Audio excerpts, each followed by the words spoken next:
Ni ke tu le mu le luesin. Heye ban. Wo mu win na de gbo. O mo win na de gbe me. If you we kakabo. Wa we kakabo. No sabo mo bo we. Onu gba oni tama ge ma we mewe.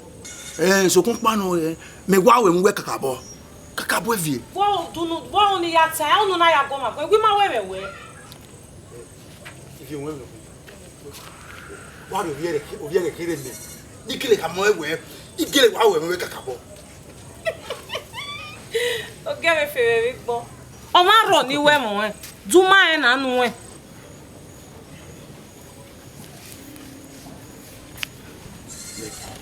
Ifie eye ba ma we ke are wuna oko ni bo o ke wa no o won papa yeye me wa hen Ai gbo e ba. E de gbe popo me. E to aso gwe ri ago me wa. E de gbe popo me. Ifie la o mu e o mo wa la mi lo me wa me bi se gbe ye wa singbo ake o ho ni ki o ma ake mi wo sun no wahala vie jide Ifie bye mo a se pe mo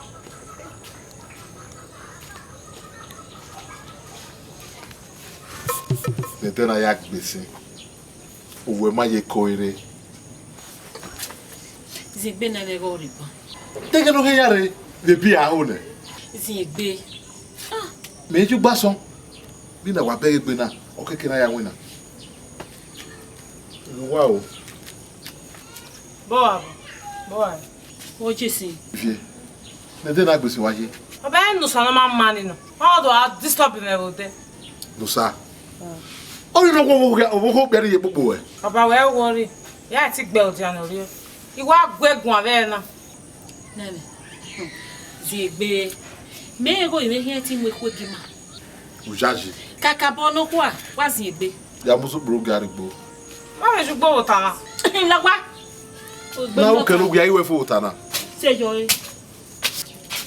Sa me ba ere o. We bu ya de ba bo kan ya ke. Come on nene. No sa.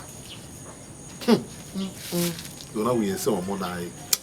O se de no mo na gbe ro.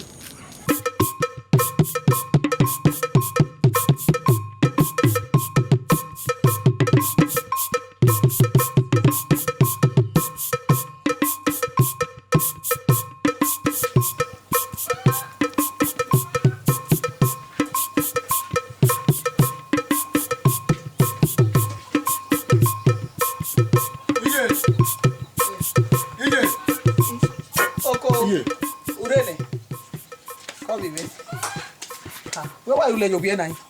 Mi me va o. Yo ni se ti mo ko o dari vie ga ri. O ye vie na. O ka bo wa we won e.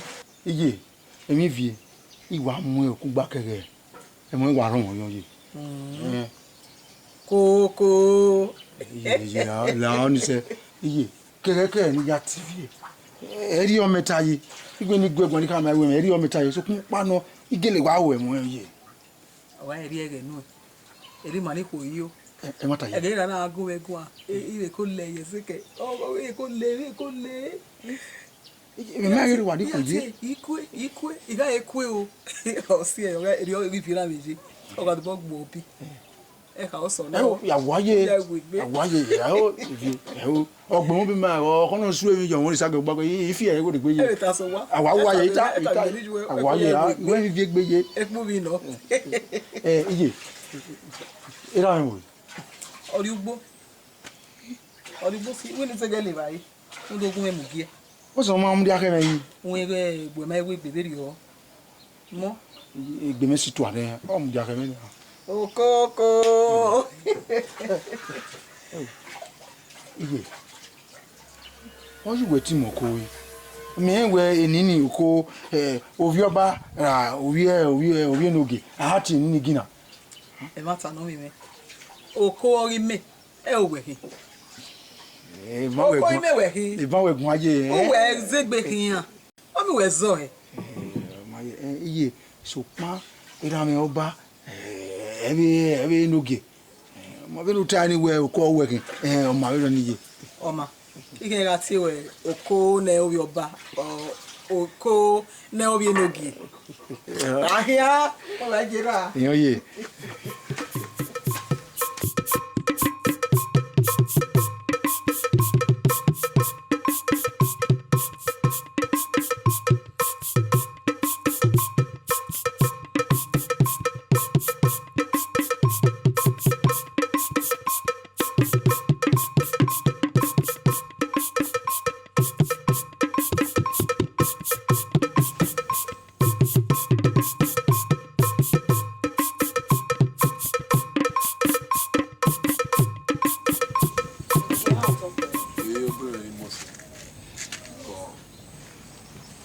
Na me na yime. Wo sunu. Ne de na wa ya gbesin. O wa tota ifopon hu wa sunu ri bo kan pa mo. Wo sunu. Ra. O me ni me wu we no ma gweta ma me. O bo kan we kin ta ma me. O me ro pa no wo re. Edeh korie. O ga gun we ni etu me ya fo afo. Igi owo kan. Ini ka o mari omo ni. Awa mi ewe o se ya ni se ye wo na. Iwa do gbogbo kwa. Awo gi ma ye do agie. Ya so ya agie ne. E wa o le de na ya gbese. Na bi awo ni ka o e. Oge ma to pe. Na wo egui. Egui e me. Ini ka o. Ako mo me. Ra me mi ni ugwa e. Nuwa mana onu wa jo moja we me. Oga me mi ke mi ni ugwa e wa ja bo me. Na onu wa jo moya we me. Obi ni mo se. Ini ka o. O e no ma se. Wọ́n sì ọ̀gẹ̀ máa tọ́ pé ilé ìbáyé ni tí òun ń làgà nítorí ẹ̀rọ ayé. Ọmọ ahịa ìdíwà. Ó sì na ihe wẹ́ o.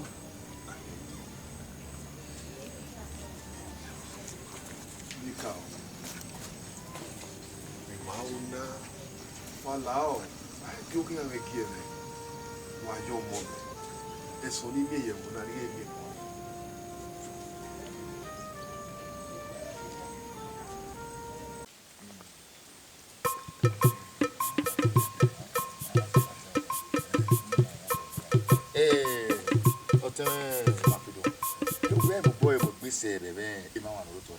Awo ni magida awo baton awo banon na ota iwa gbegbe ti wa gbegbe ya fe ya gbegbe ye na ye na mo gbe o da me ya temu e me ike we ga gbon mi yan ti gari me e nwe ga ro we ma wa we be ni mi la ni we o na gbegbe o me ti kakabo e ko me ta ma me we o ye gbegbe ya mu gu we va me wo na wa gia wa amadi odo we gbegbe ten odo oni o gbegbe ten o aseti ayi bo ye ni fe igbe yi wo ma be ni ye edede gbe o ya to kaka ni ya mo ni o ra mo o be no ya mo o re adun o mo o adun o pa ba ni pe e sa fo ge wa wo boy ke wo boy amadi o agbora we na wa fi awon ni je mama ni wetine udo no kan gba makara o ti ro mi wa me mama nu polo nu kokon gbe ko ni awa ta baba bo ki mi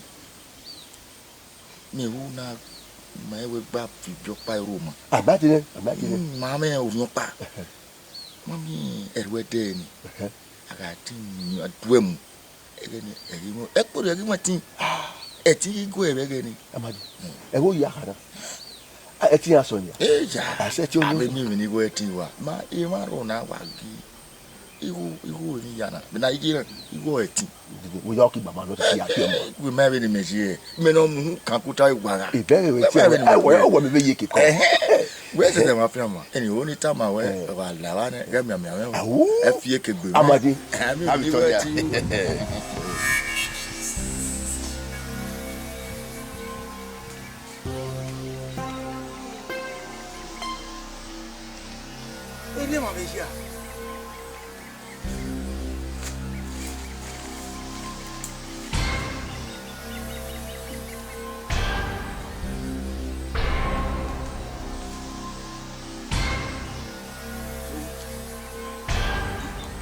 You know, get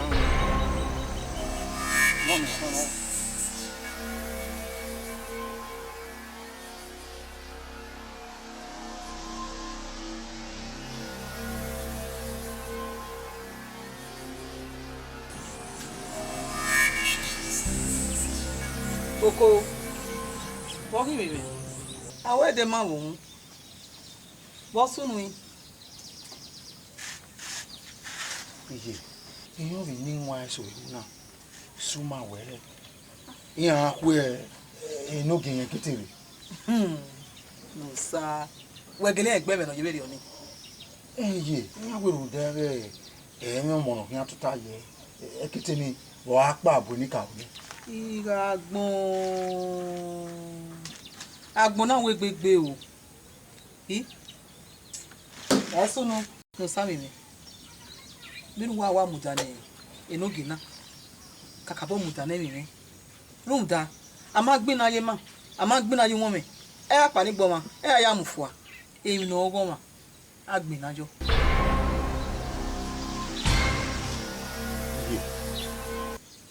You know, woman. Agbinajo. You know, woman is not going to When the matter, Enogi and me. What do Baba, you? You Baba. know, Come on. the media. You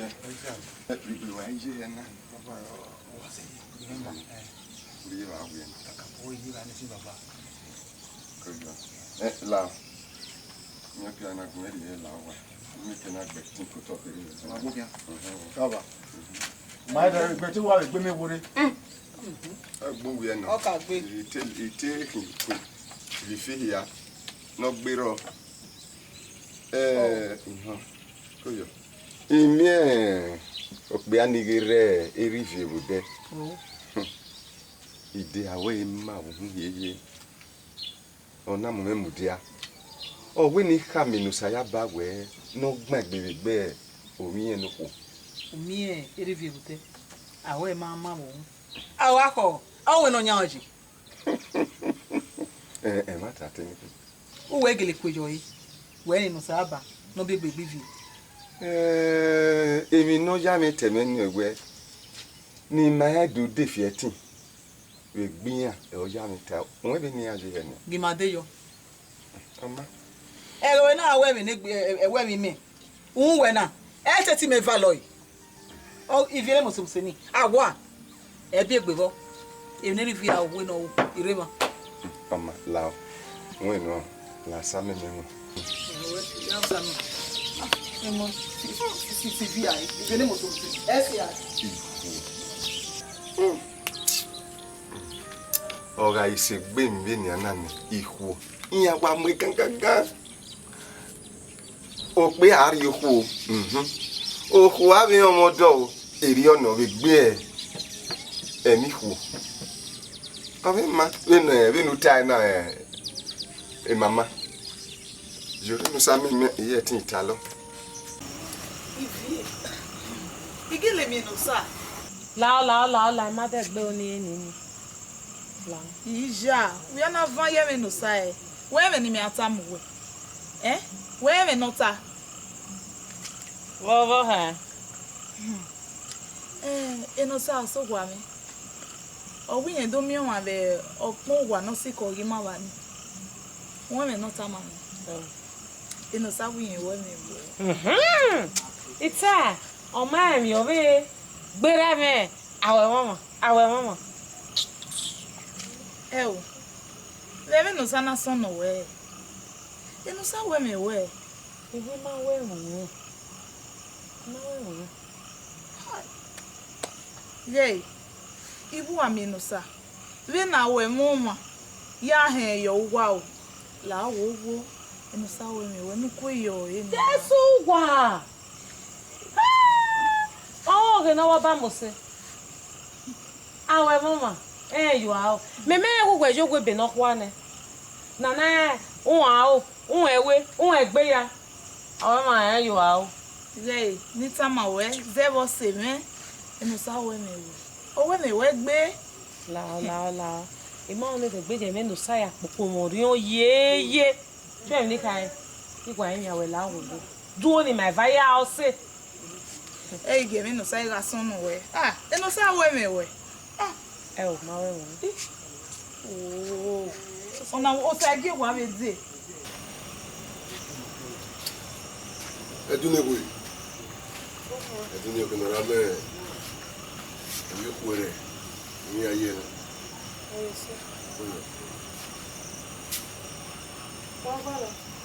Ọmọ we here. O ke ni we no ri mo ri ni na. Ha? E me we ye mi.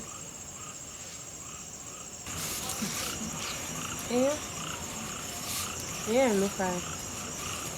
So pokpa no. Wa di ege me. Yeah, what? Bege ni aye ri mu. No time. Egero.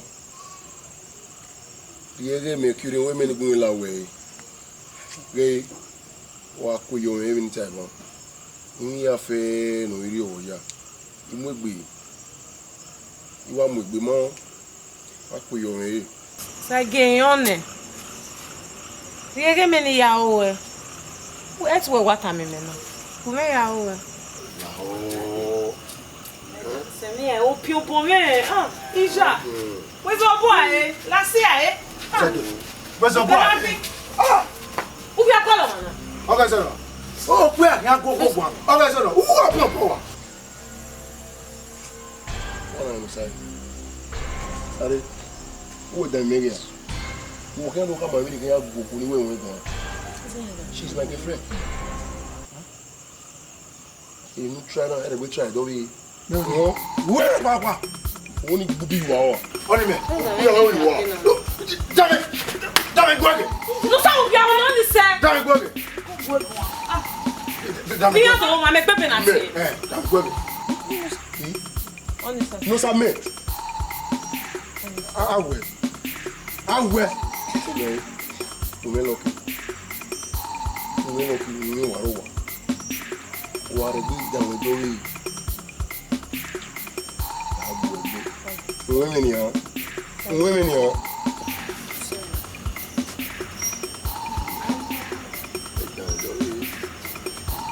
on the second.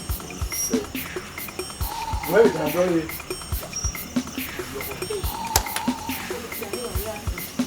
That's opera.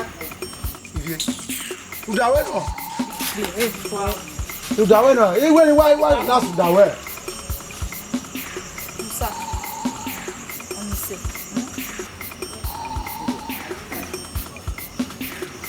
If you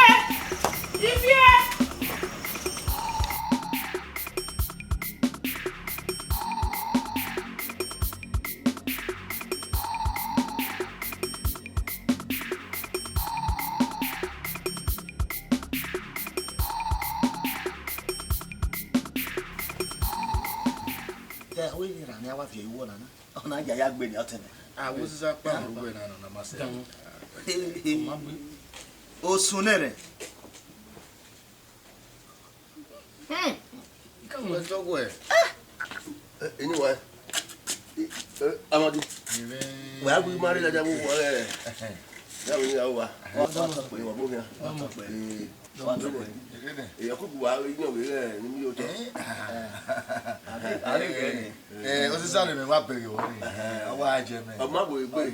Oye gbere. O si. Ko yo bo ya. Yo. Amadi.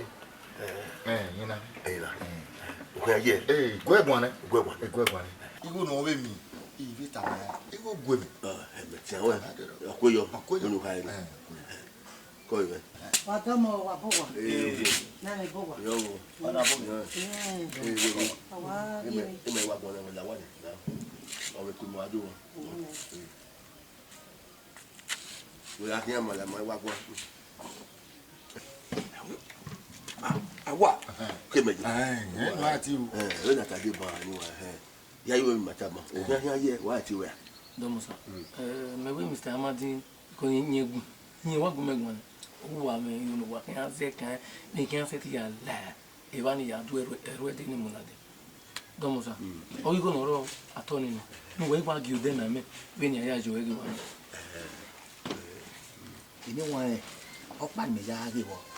wagile ge wo omona ga seti mun na no be be kana ya si hima e va me ja ge wagima ke wase we so pa fia ma ye ko re me na me we na so me bi so e bi u so e very me ka we ai ki we atie you know ya da ba ima ya ka bo du e ma zio kan ati no wo si pe de va ya mu pe de a aga yi mama ni agigi na tie afia ma de gun wewe mo wili ma si ma gwe wonu na sun ori pe de ba ni ma ya ba ma ni wa na wili wa ya ye ba ifa gwa kan la we gbe la ma na gbe ekini rode ni yi kino le yi ni ni okima be ya ku no ya egbe ya ho no ya ye no ke ya na ro no ya la wa ni ma ya ma ya fe fu ni ma ti we de ke gbe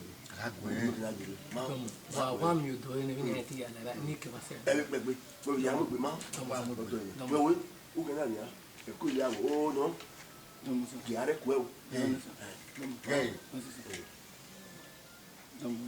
mama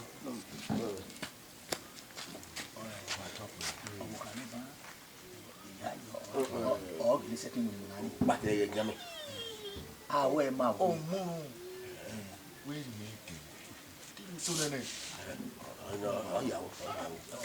la ri meto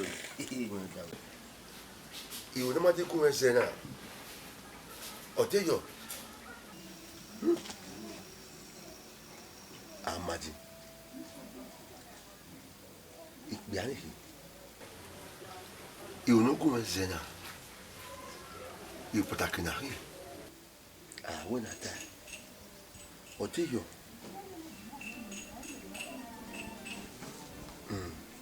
vine mata ageseti ba ya du ere de ni mo bo ba ye mo o da ako wa mi we oka o e mo no ma bi wa isi kine ne ro de yo ma mi ro ti eni bo ke ye mo si atu bo wa wo na mo no ku na wa ke ati ina yo o bona ba te fa guare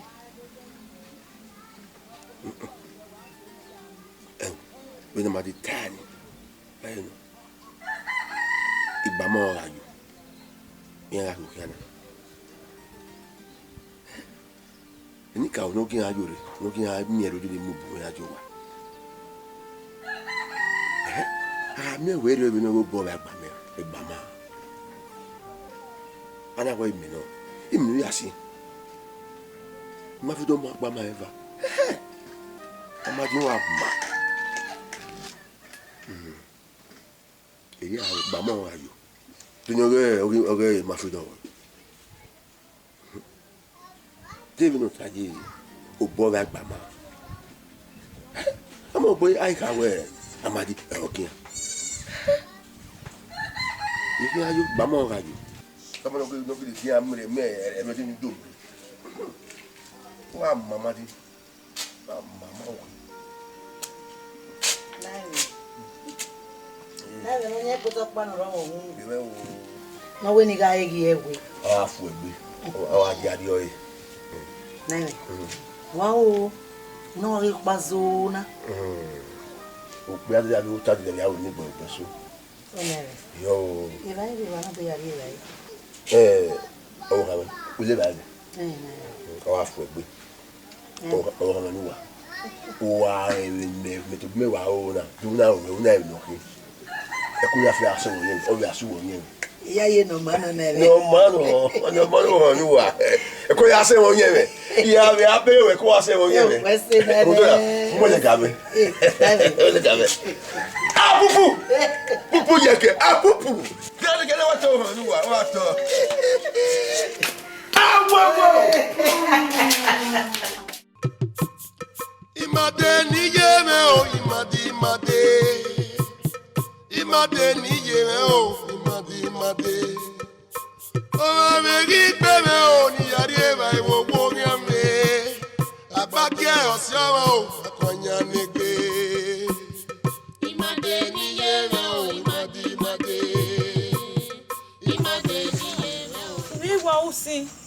Wa gumi are mana hewe.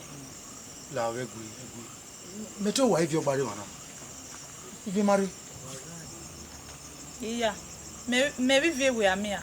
you go say kan. O wa if you ki. Ibi ni gwen we, igwa we ni vie. Nugun egwa. Uwe mi vie. De no gi ogo me bugwe. Emu e wa lo me ko. Igwa we mo e kakabo. Onu gba ni ati eni gwegun. Ebe zeye me e.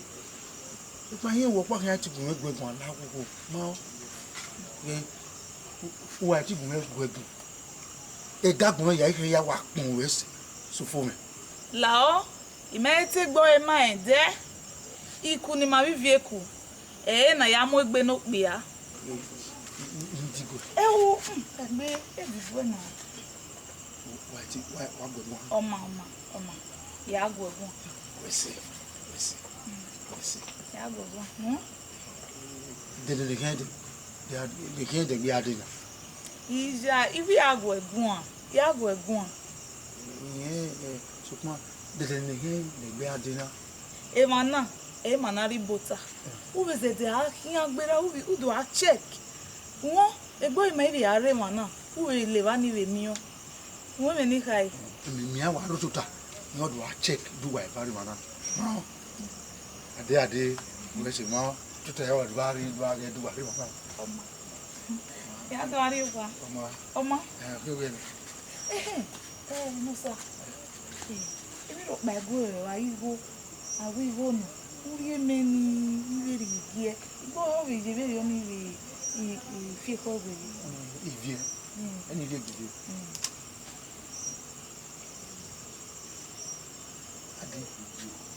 Egui ivire pe ka. O me gi pe me o ni ari e ba iwo wo mi ame. Abake o si o akonya nege. Imade ni ye me o imade. Anyway. Degbera. Go. Yeah, boy. Wana wa ko se mi da. Kakabo. Wala oimo. Lekere. Wa ke okure. Wa pe o. Oh, come on, we everything.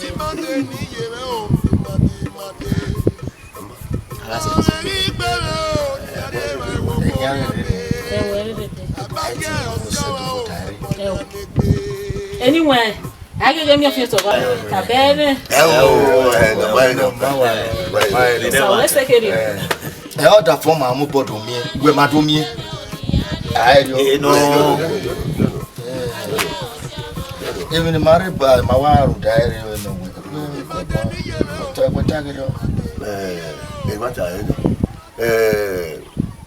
Gomadomi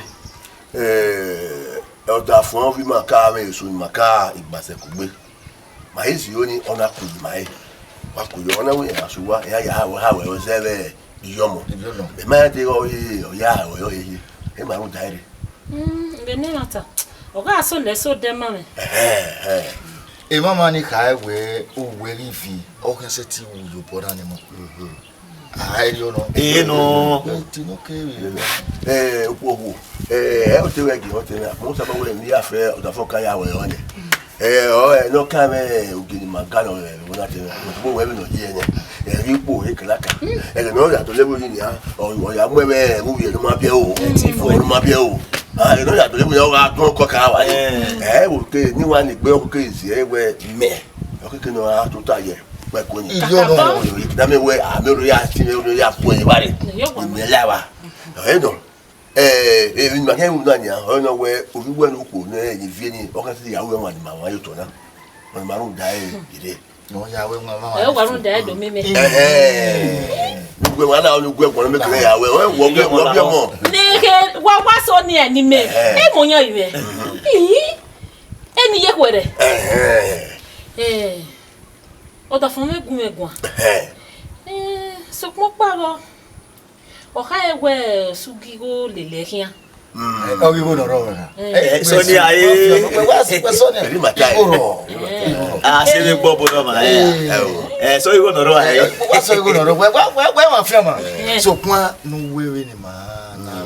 Mo nya bi me. Ugmevera gi kweyone. Agi me. Mege kweyo. Ala o be na be ta ba no. Ani boyo me yeke. Iga la wa nye. E wo na ye kwere. E to ya fe. Wa to. Ayo. Ogwo la ho. Ye ga ro wo nyo. Uga setting we ne weri fie we ma wana ni ma. Kedere na pa. Efe of veko wa. Efe. Efe wa he ga ye kedere na pa. We gwa so pa fia ma ye ko. So mo ko setting awe. Ama. Wadama. Wesu. Ma wese. Uge ije. Igo ivekwa. Eno gieni. Ana wana pagare. Ere kerie. Ivie edune ku ni ye na Lao. Get them everyone papa. bi o sunu e no sunu de no la o ya bo me de gbe sunu do bi mo la wo Iyane. Yeti pa na. ija mo kuna ika kama o jere na wo ku yo ni magba rose wo si wa sete ni kama wona ya yo e dagbon we mo Ima we mi we. Ikata ma we. Ivie onwaro no bode onwaro no fi we ko weri ivie we ka ko ime ne ivie ime ye bo kan wo ike ivie Sabe? ivie ma we me e ma ta mi na ivie me no ivie okay o ma we me don we mo be bo na Enosa ewe mo. Duma na. Runza. Iwe mi no ri ujime. Ogari me yogwa. Mase iwe mi no meho no hin ajo jamais. me yo ga no we de an me we yan ime yo ga no ni ha O ma ajo jamais. We me go ma so ma go ma sila. We ye gbene. Evona domano me no sa. Ogbejo bikian. O we me no we u. Igera o ya yo di wona nu. Inowe. Obewe. ivie me mo be we o ro me na Balami. Ije. Ọmọ na ego. Obewe atita. Orioni e atita.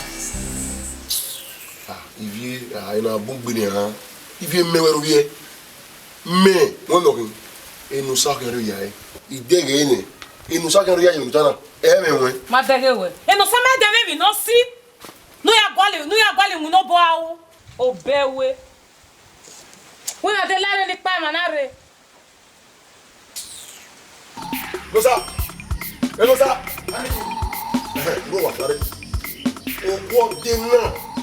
O dena. Uri owefo ni. Osaje. O dale musi. Wa me. Tete na kwekwe. Ito me gba igbo na. Wa do wo gbe na. Ogbe mi ni si bi ni mo bo sina. Oni mi. Ndu we. Ifi na ro mi. Ifi na ro ye me. Ifi a ro we ba. Ayo ni wo sera. Ndu we na ro mi. Ukeregbe no sa. Ti yan gbo anu de benefita. Ifi am bota mo we na. Ifi na ranu timori oni. Mudawe awe irilili mi we gan lele. Ifi na te wori oni. Ifi a to bota wori oni. Agbon ya re wona wori oni ya okinya. Agbon ya na. E so pa ifi e ti te gbe ri oni. Iyen ni ifi ati o. Olon megele kin. Ah okinya agbon ya ma re wona. Olon megele kin. Olon megele.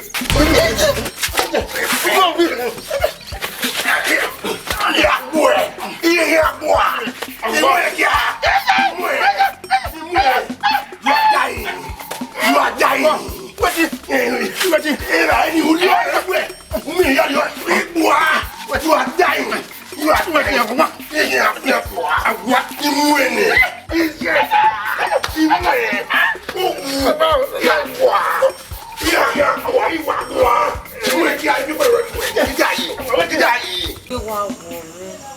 Eno sama gegbe ọkùnrin. Eno sa sire obona. O sa ge sire obona pa. O sire. Oge we wari ire. Edo we no mi no we bali. Wey. Bini ya esi we yo si we no. Uwe no gwa lo pazelo. Gay, ona ga ime. U panu. Weti ima muegbe. Ima oni do ya muegbe me fi mi ni hia ti osota. Eni ya wa ya o. Vie. Tu we yo na ha we. Enosa, o bia no sa o ba ya wo. O come. Igwe wo ya de na okwe no sa. O me go de no sa no go mata no we mata me me. Ah, o mo manu gwa gbaje. La de gbe ye me no sa ya pomori. Wo ni kai. Pomori. Ya do ari o. O we taji o. Go taji. We gi ari. La ru ga fian. Oh man. Ai, me no sa. Kanai. Ana, usame.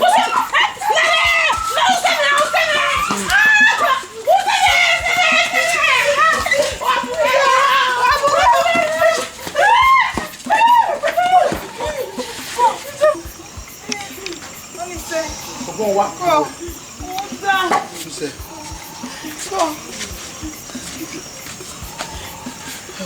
Ya ni mi lo ko ma wa. Wa ho ya. Mo Bí wàá wò mí. Ọmọ àwọn ẹ̀fọ́. Àwọn amùtí àmà náà lọ́wọ́ rẹ̀ lẹ́nu rí. Kú ẹsẹ̀.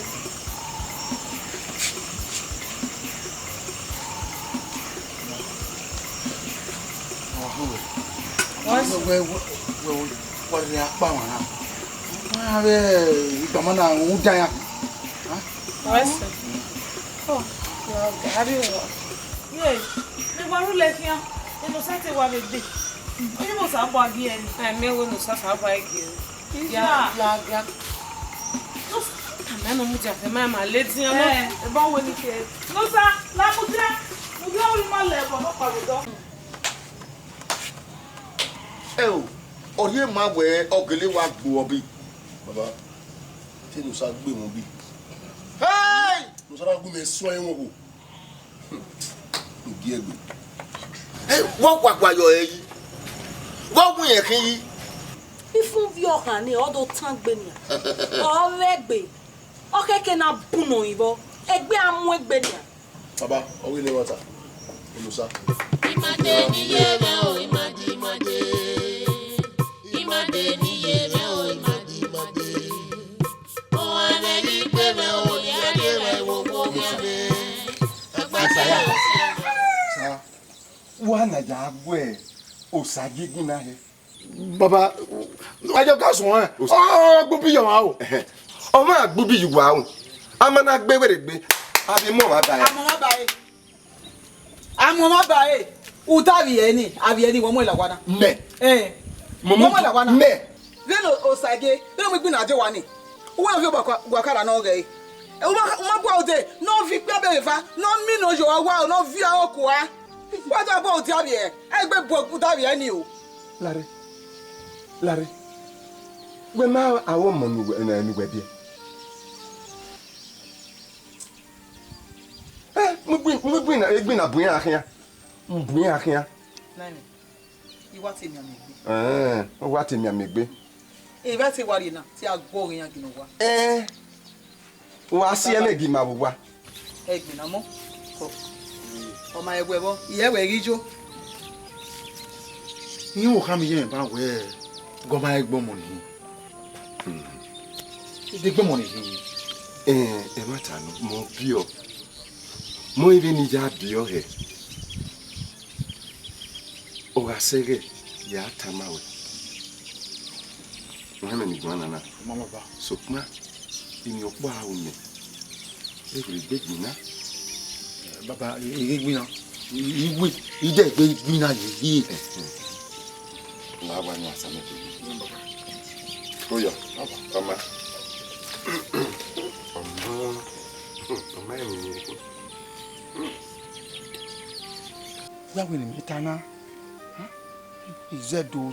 Devil no go ni ize na ni ya kama wi gele we we sa. Na ko yo me la wo. Ona ogevu. Emi ya ha we me mu egbe baba na. Ah, ni TV bien ni ado yin mi awe. If myself don't la gugu lao. Yin ya hian je la wo. Oma in we tabana de win amazing gbese na. Ha? Me here ti tama no ga no azie gbese. We ti be ze gbese o ma. Obu we ni hi. Mo ge wo ni o. Me ne mata. Emi me is that ton we no be ton me. Ton no me. No ton no we no ton ni me. Mata. La hia wo do ni tama we. No ya ton no me. O son no me. Vi. No sa se vien e wa si me ri na. Isi we ri ro papa. On top. Ma fi na mudia. Hey, chena. Ye mo pare to mu. Baba ni. Akiri ka wo beliki po ya na re. Bye. Eh, mo ko wo ye. Wa le ma. Ne kwe mu no ho a. Ma ta. We ma ho kana. Dari. Gbe ma emi we ma gbe yegbe. Na wa we emi no ma keke we wo na. Ya ki ko ya fe. Benu we wa se na. Ono mo na. Ya kama we. We koko na. We ge. Why bo man no. Ri we kulu a. Obi okua ni ogbe. Oh, we ne. Amone we o. Who you see? Mo kwa baba. Oh, de mi. Wa lu we ri ro na pa Papa, ida agwegun Wa dem sama. Goro hele. Be ha wo na. Oh, goro. Baba mi no pa ro. We kulu a. Pa ro baba. We no ge mi no wa ta ba no. Ma ask you are gwa. Bueno bi. Eri agele tai. Be omona. Bi ku hu ede wo do be negedia. E na so wa gbebu. Ye ati e wo owukun pe apa be no mu ibe kiko yara be bo na. Amobo se fa na gbegbe. Baba, mo pa fa wo lo. Ya wo isi a. We do ta ba. Mo wa se fa na Je me tan gbe. Iyen we. O ase. O we di pe o kia. Mana mi egbe bo na we Wa ki ma ri kinari. Iyen aye we ya so re noki. Iyen aye we so re noki. Ah, so Iyen aye we ya so re noki. La wa ko lu gbe kan. Ije mo pa baba. Ije heu.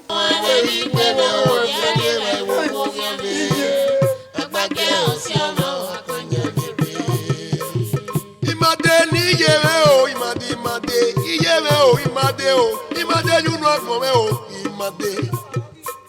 Ome ri pe me o, ni yari e ma iwowo ri ame. Agbage osi awa o, apanya negbe. Sa gwe ko. Baba. Papa ti do. No mo re nyawo. Bobo sunu. Gwe ko. Wo sunu na me ke na gwaleve na ya dolo yi he nya. Ute vela bo. Awuti a gumegun a. Ogura. Baba ni ga. Ogwi bi ya le ke re na. Ogwi mo mu ya ga. Iye di agba no ke ya ga me no ke mo mu ya ga. Amati, miego no ko mi ru. Lare. Evie. Amadina. On say. Ya to bo me ya bai. Ya bai. Ebi no mi e gbu e no time ame. Mi we ogbe ba. Emi vie no. E mata no. Emi vie ogbe ba. E mata no. E vie ro aye kemi me. O don gbe. Wo lu ga vie? E vie. Me to bo me ya bai. Ni ma wo igba fi adagbe. Ona me ka. O ga do ba mu vie yaga. Ifi obi ga du no. U wa mu vie o go bi aye. U mo o kan ya. Ama mu a. Ama mu. Lare. O gba ju we fe ri ni. Lagba. Agbi pa le nu je nana.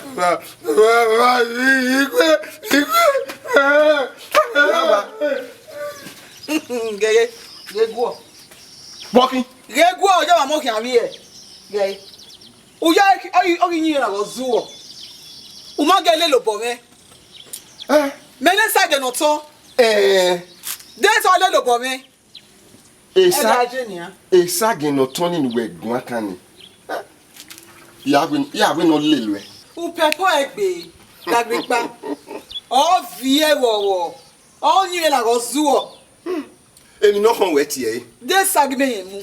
Esagenot. Eni no ho we tie. Iyan mo ni bie. Wo. Yeti Jila obo go baba gwa. Me tam wene. We ni maka edi hua we. No sa magbe. De no sa no magbe. Nere. Me o eruwe okwo na bio eni ma we nu e hua wo. Jila. Ai go do. Nere. Me na no mu ye ma ge me.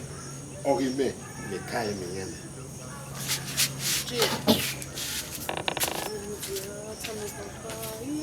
Nere le luade. Je. Aka oda.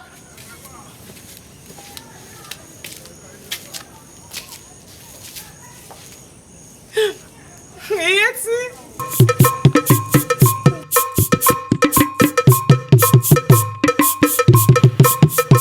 No saba. Sa. Me wu gba mo gbe ne ban. Wala ri na do ayugbo me ya. Baba mo gbe. Ijuebu. Ode. Iye. Tiere. Mo be na wa do lati. O bege nga wo tai na. Igbe na re ayugbo. Damo sa. Ebe ba. Ko yo. Enoge oge mu ri. Bosu no. Europa, we name no saba gin baba. Bosu no. Epa, we no gege no. We no le ni ade yo game se ma ye mi ba. Oma. Bi ma fi gbegure na pin afia. Gwe no gi no. Ya pa. Oma le gbe la ba. Iya ma mu ri yan bebe. Ma ti ma fi gbegure. Ma. Ide baba. Na bi fi eju afia. Lawa. Digwe. Ba. Wa to so a. O be wa to pe. Gari pe no kokon na no ma no je no ho a. O ga bu iyo e o wa Ibeki ko ya re wo no mo ya jaga. We. O mo ina le ke ya jaga be wi me na. No ke we. Abio, where ni we? No sa. Owie. Oira. Enoge atokbe. Era wi je iyan mo gbogbo vi wa fi wa. Bi to mo pa no iyan wo yan bi. Wa wa ti we ma, no sa yaba. Won mo na gidi. We kwa la ti a nu ki awe a. Wa ni kwa. Iyan oge wa. Awo mo eja. Amata no. Uga fie gwe ye. Uga back. Oh, shit. Ma pa ma.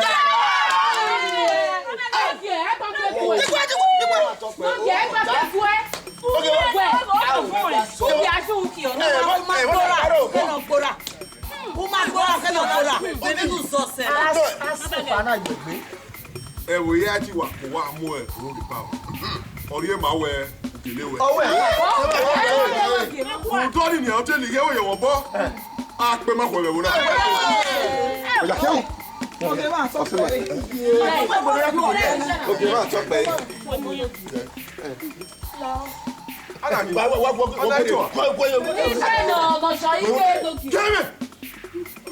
No sa. Pegbe. O ni ma ko e ma na ye gi e. Ko. Ire o na we dero. Ogwe obie eji ogi no. Wo wo no. Ikuri ma we ku we ni. Omo la janwo. Hey, where? What are you? No kwa mi la tu. Ikuri ma ba ku we ni. Omo la jan na. El. Uwe jo ni kana ho obi no gina kina. Ke na we na ju la ni. Je mo mo na. Igaju. Obi no gi. Which one? Which one? Ofo na Yeah. Where we remain at? Omo, bagbe do ta. Ogbogbonu na. Elika o. Wa we say. Daughter. Omo. Ye ma sa. Okay, ma to pe. Mama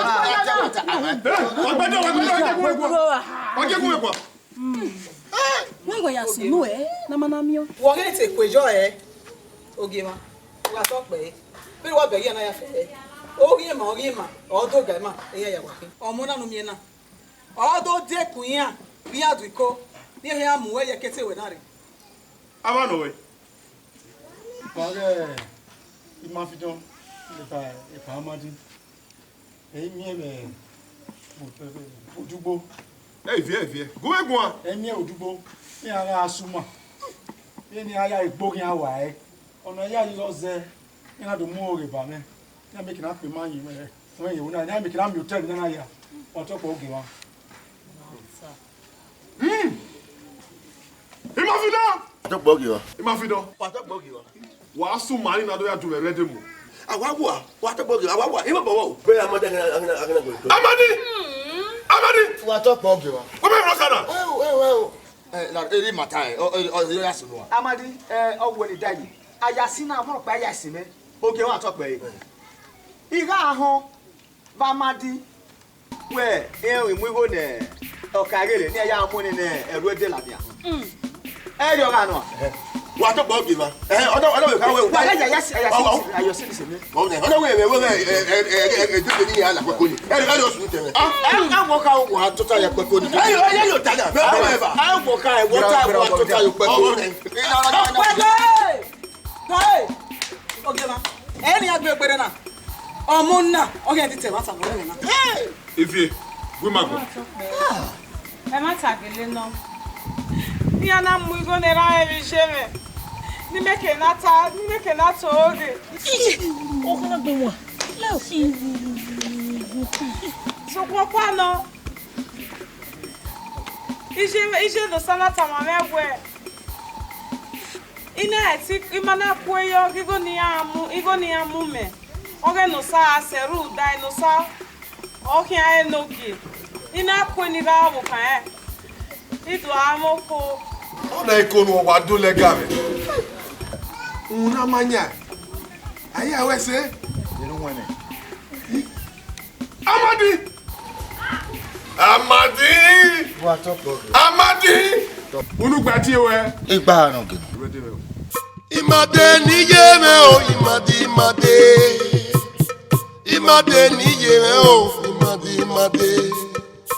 O me ri pe me o ni yari e ba iwo wo nyame. Abake osio o akonya negbe. Imade niyeme o